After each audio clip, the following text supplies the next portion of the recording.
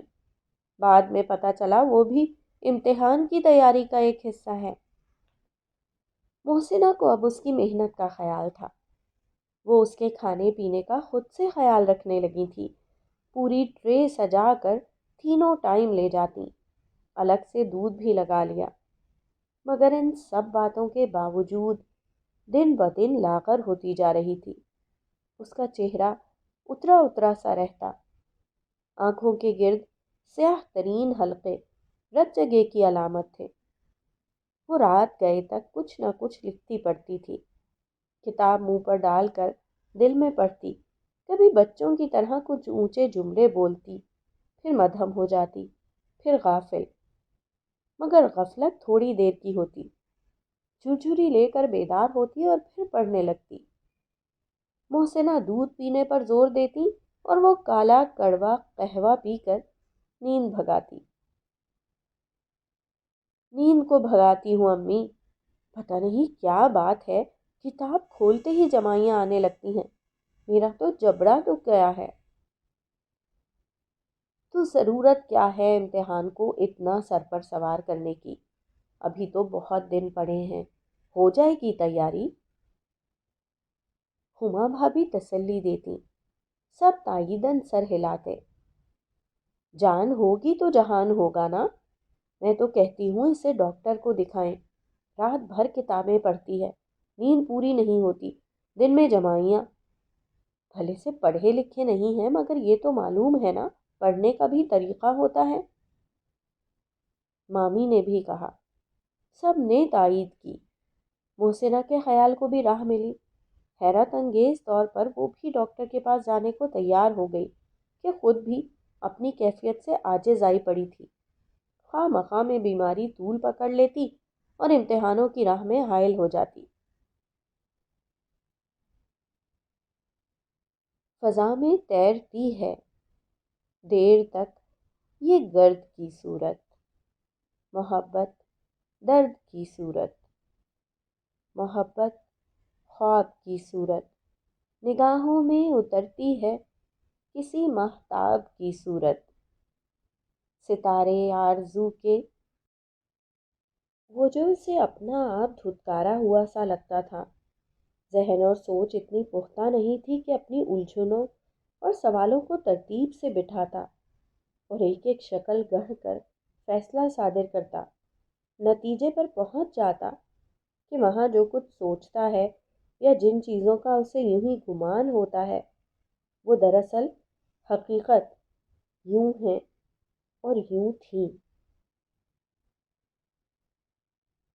اسے لگتا اس سے محبت تو کی جاتی ہے، مگر ایسی محبت جو عیاں نہ ہو جائے، کسی کو اس محبت کی خبر نہ ہو جائے۔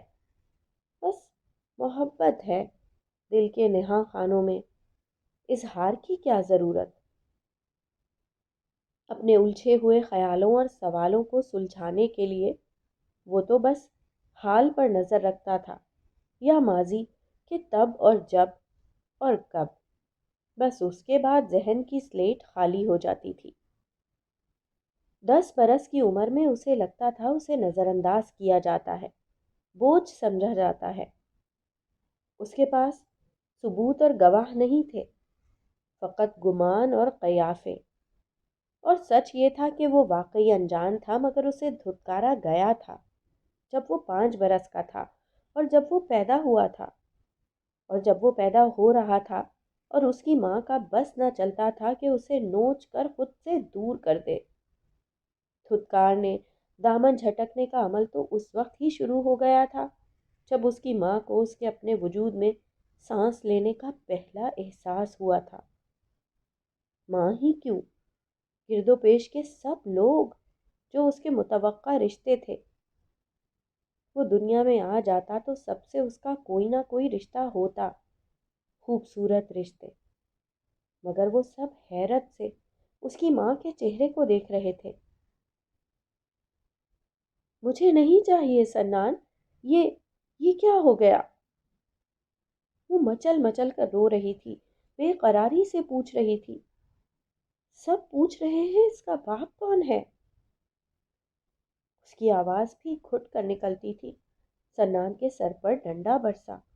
تو کون کا کیا مطلب؟ میں ہوں، میرے علاوہ کون ہوگا؟ شجرت الدرد کے ارد گرد جلتے شکوک کے بھانبڑوں پر پانی پڑ گیا۔ مامیوں نے پوچھا تھا بچے کا باپ کون ہے؟ وہ ٹکر ٹکر منہ دیکھتی تھی، مگر منہ سے نکل گیا سنان، اور مامیوں کے منہ پر ہاتھ پڑا اور محسنہ کے دل پر۔ یہ کیسی کہانی تھی؟ وہ بیٹی سے کیا باس پرس کریں، اسے بے عزت کریں، ذلیل و خوار کوسیں، مگر کیا کہہ کر کوسیں کہ اس نے عزت کا جنازہ نکال دیا، اور موئی کو ذرا لاج نہ آئی منہ کالا کر کے آتے، مگر جملے زبان کی نوک پر آ کر رک جاتے۔ منہ کالا تو نہیں کیا تھا، اور لاج کس چیز کی؟ وہ بیوی تھی اس کی، مگر عزت کا جنازہ بہرحال تیار کھڑا تھا۔ کندھوں پر سواری، راستے، گلیاں، چوک چوراہے، کتنے ہی کندھے بدل جاتے دفن کرنے کے مرحلے تک، اور شجرت الدر کا دماغ سن تھا۔ سبھی نے ہزار باتیں کی، مگر مامی کا ایک جملہ دماغ میں جا کر اٹک گیا تھا۔ سنان کا ہے، یہ تو اس نے کہہ دیا، وہ بھی مانے گا نا یا پھر؟ اور یہ تو فقط شجرت جانتی تھی کہ وہ سنان ہی کا بچہ تھا، سنان اور شجرت کا۔ محسنہ منہ پر کپڑا رکھ کے بے آواز روتی تھی، اور دکھ یہ بھی تھا کہ کوسنے، رونے اور بین ڈالنے کے لیے کوئی جملہ موزوں نہ لگتا تھا۔ وہ کن الفاظ میں بیٹی کو لتاڑیں کہ کیا کر بیٹھی ہے؟ ڈاکٹر پرانی جاننے والی تھی، مامیاں تک ان کے پاس جایا کرتی تھی۔ نکاح کا تو مجھے پتا تھا، رخصتی میں نہیں بلایا محسنہ؟ ماشاء اللہ اتنی قابل بچی ہے تمہاری، ماں باپ ذہین و محنتی ہوں تو بچہ تو خود بخود قابل پیدا ہوگا نا۔ رخصتی اور بچہ؟ محسنہ ٹکر ٹکر ڈاکٹر کو دیکھ رہی تھی۔ اچھی طرح کھایا پیا کرو، اور یہ تمہاری امی کیا کہہ رہی ہیں؟ امتحان کی ٹینشن؟ اب کون سا امتحان دے رہی ہو؟ CSS۔ اس کے ہونٹوں سے پھسلا۔ مجھے یقین ہے تم اس میں بھی کامیاب ہوگی، مگر پھر بچہ بعد میں کرنا تھا نا۔ ڈاکٹر BP بیلٹ کو اس کے بازو سے کھول رہی تھی۔ ہاں، مگر یہ بھی طے ہے کہ جس روح نے جب دنیا میں آنا ہو، وہ محسنہ سے، شجرت سے اور آیا سے مخاطب تھی۔ آیا جو محلے دار تھی اور اسپتال کے بعد کیس بھی کر لیتی تھی، اس وقت سب سے زیادہ منہ اس کا کھلا تھا۔ رخصتی تو ہوئی ہی نہیں تھی ابھی، اور رخصتی ضروری تھی، چھپنے والی بات ہی نہیں تھی، اور کاش چھپانا آسان ہوتا۔ سنان نے اعتماد کو ٹھیس پہنچائی تھی۔ نہیں، دونوں نے ہی۔ اتنی بے صبری تھی تو اس کے گھر جا کر ہی مرتی نا، منمانیاں کرنے کا تو پہلے دن سے شوق ہے، اپنے منہ سے پھوٹ دیتی۔ آفاق نے آسمان سر پر اٹھا لیا تھا۔ وہ کیا کچھ بک رہے تھے، اس کا انہیں ادراک بھی نہیں تھا۔